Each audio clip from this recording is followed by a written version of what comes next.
And welcome back to Wednesdays Who Would Win, pre-recorded on Monday, because I just feel like it's going to be easier to get a bunch of these pre-recorded and just good to go. This one comes to us for a long-time viewer of mine, Corey Jackson. I honestly don't know if you still watch my videos, Corey. If you do, this one's for you. We finally came full circle and got back to you. Just took only a couple of years. But this is an interesting one. Captain Britain versus British Superman. So let's get British Superman right out of the way. That is just an alternate version of Superman who landed in England. That is all that is. It is still Superman. So everything you can apply to Superman, you have to apply to British Superman. Captain Britain, however, is a unique is a bit of a different case here. Now, we have not seen Captain Britain yet in the MCU. We may never see him. But in the comics, just reading him, I have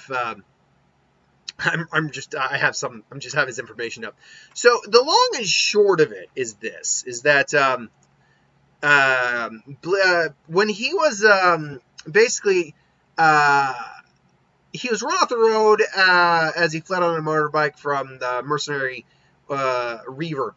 And bleeding death, he was approached by Merlin and his daughter Roma, who told him he could live if he became Britain's next great champion. They offered Brian a choice, the Amulet of Right or the Sword of Might. Being a scholar, not conceiving himself a warrior, he chose the Amulet. He then became Captain Britain, complete with costume and superpowers as well as a staff, which was later replaced by Merlin with a star scepter that enabled him to fly. Moments later, Reaver arrived and claimed the sword, was transformed into an armored knight with tremendous strength. Captain Britain nonetheless defeated him, meeting the first challenge as a hero in courage and surprising skills. Captain Britain's powers, generally, overall, they have apparently changed, are all tied to his connection to Britain, or the British Isles. His abilities are powered by interdimensional energies, which are concentrated around the British Isles of each reality, and also in Otherworld. Moving too far away from the field can cause eventual power loss unless a power-enhancing costume is worn. Now, as long as he has that, he was able to keep his powers even outside Britain. However, there was a problem. The energies that allowed him to retain his power in the UK without his costume were dissipated. Hence, to retain his powers anywhere on Earth, he must wear a costume at all times. Recently, he gained the ability to use his powers even without the suit. They are now based on his confidence. With greater confidence comes greater power, and he's weakened as his confidence does. Originally, his powers were linked to the Amulet of Right, worn around his neck, and he depended on a mace-like star scepter to fly. Later, Merlin changed his costume just before he entered an alternate Earth, removing the amulet and his scepter, placing the power in a new costume. Not long after he was killed by the Fear Arena, his body remade by Merlin, who chose this point to make his powers innate and stronger. All of his powers are basically just tied to the British Isles, but now they're more tied to his confidence. I'm sure there's probably some connection to Britain still.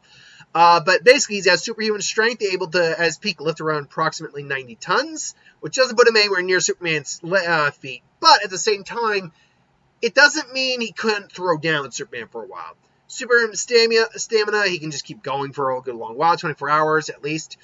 Superman with durability.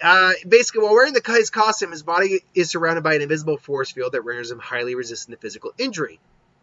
The field allows him to sustain powerful energy blasts, great impact forces such as bazooka shells, or being repeatedly struck by superhuman strong foes, temperature extremes, falls from great height without being injured. However, repeated impacts from sufficient force or powerful enough forces or weaponry will weaken and eventually penetrate the field. The field's density, however, is specifically designed to allow oxygen and light to pass through it. The force field is now sustained by his own confidence. Again, superhuman reflexes, agility, flight. You can fly apparently around the surpassing speed of sound, 770 miles an hour, and genius level intellect. But this is actually very key here. He has wielded, generally speaking, he currently wields the Sword of Might. Now, the Sword of Might is a sword forged.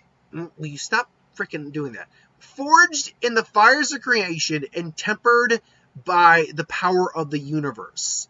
Now, to be clear, one second here. it said he temporarily wielded the sword Excalibur during. Jeez, I hate these sites sometimes. They just keep moving. Stupid ads. He wielded. Okay, this is getting irritating. Stop moving. He temporarily wielded this sword Excalibur during the adventure which saw him ascend to the throne of the Otherworld. However, he currently wields a sword of might, whose alias is Excalibur. So, I just want to be very clear, because if this is the sword of might, because if this is in fact Excalibur, then despite his meager feats compared to Superman, this changes the game 100%. The sword of might. Let's see here. Is the only okay? Who is Excalibur? Who is Excalibur? Not first. Sword of might explained. Okay, so CBR. What does this? One of the X swords that has far greater meaning. Okay, whatever. Powers in. This is the sword of might. Sword of might is one item. One of the items offered to Brian Braddock. So that was the sword of might that was offered to him initially. This choice prevents blah blah blah. Years later, sword of might appeared when fighting against wrecking England. Taking up the blade, that's all well and good. What does the blade actually do? Does it have abilities? Whatever threat could unite the X-Men and send them to take every empowered weapon could force Brian to take up a sword again, blah, blah, blah. The fact the sword can imbue Brian with such powers. Okay, it can imbue him with powers. What powers? It has reappeared. It's captured. After being briefly mind-wiped into becoming Morgan Le Fay's champion, Merlin and Roma appeared to Brian once again. Although he knew the true Captain Britain could only choose the amulet, Brian believed that the noble part of him died while imprisoned in Le Fay. So instead, he gave into his anger and chose the sword over the amulet. Although taking the sword empowers Brian, he decides that he can't wield it with honor and gives it to Betsy. Okay, so apparently it just empowers him with power. But the problem here is that the sword of might apparently also has the aliases of Excalibur. So that implies that it is Excalibur, right? So if what I'm getting here is that it is in fact Excalibur itself, and let me be clear here, aliases. Okay, Excalibur here doesn't have aliases like the Sword of Might. So my guess is the Sword of Might is not the true Excalibur. Because I've got the Sword that Heals, Sword of Kings, Sword in the Stone, Caliburnus, and Califidwich. Those are the people who have used, or does it? That is the labels that Excalibur's gone by. So I'm guessing the Sword of Might isn't actually Excalibur. Then they're not one and the same blades. So what the Sword of Might does then, though, it does seem to be it empowers Captain Britain. It just makes him even stronger than what he normally is. So, and because it is magical, that does pose a problem for Superman. Meaning, and I heard like someone I very much respect opinion on just say, yeah, there's a moot point. Yeah, everyone's weak to magic. Yeah, but not everyone's Superman. If Superman is affected in magic the same way everyone else is, that's actually a weakness for Superman then, isn't it? So how would this really go down? Well, alternate worlds and realities clash. Probably British Superman shows up, Captain Britain shows up, and they square off. Now, in a real scenario, they probably wouldn't fight, but for this sake, let's say they fight and they clash, and yeah, he can kind of deck Superman a little bit, but ultimately Superman is it's Superman. You need to be very powerful to be able to even make Superman flinch, let alone like beat him. However, he does pull out the Sword of Might when he realizes that he's not going to be able to just put this guy down. Like, this guy he's even hurting himself punching this guy. And so Superman's like, that's enough of that now. And then comes in, and he does land a blow. He lands a decent blow, nothing serious, but not that Britain goes reeling. But he does get a minor graze on Superman. Superman initially doesn't notice. I kind of think of it like a very mild thin cut. It's like, that happened. And then he realizes it's just like, He's like, what? What's this? And then all of a sudden, Britain comes flying back, and then actually just it actually cuts Superman clean. Not doesn't cut him clean through, but gets a serious wound on Superman. What is this? Is the only thing that could do this kryptonite, or actually he would be English. The only thing I could do this. My English accent sucks. Good. The only thing that could be doing this now would be magic or kryptonite or magic. It's like, and Britain comes again. This time Superman has to get out of the way, and now that he's hurt, it's like now the playing field evens out a little bit. They're clashing a little bit. He kind of deflects one of Superman's heat beams a little bit, and kind of just gets his fist on face, gets his hand on his face, and tries to put him into the ground. But Superman just singes his hand off, punches him straight. He's actually able to stab Superman this time. Superman's just, he's injured. He's hurt. Unfortunately, he let go of the sword. And with his confidence, with Superman not going down, his confidence in if he can beat this guy is just starting to waver.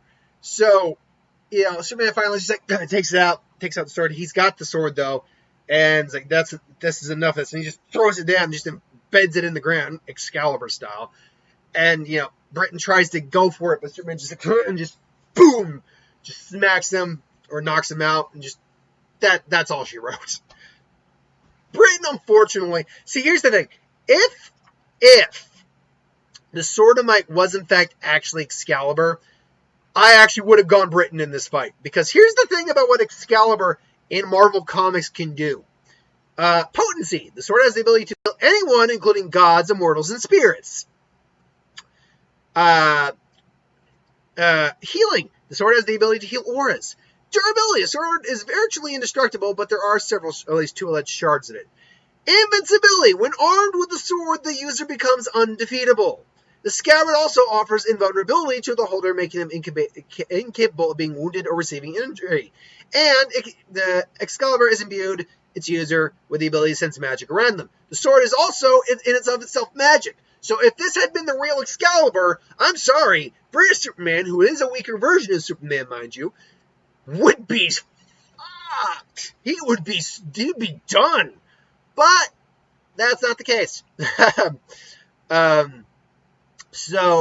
Yeah, it's unfortunate, but what are you gonna do?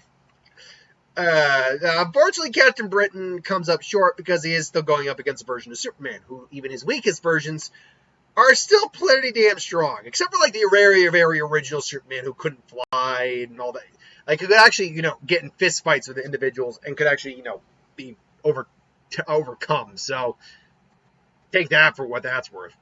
Anyway, thank you for watching. Hope you enjoyed. Like, comment, share, subscribe. My money goes on British ship I'm on. That was a terrible accent. Who do you think wins? Captain Britain or British Superman? Let me know in the comments below. But thanks for watching. Hope you enjoyed. Like, comment, share, and subscribe. As always, you want us to review something, put in the comments below. Let us know the review of it at some point. Hit that bell if you want to be notified. And I'll catch you folks later.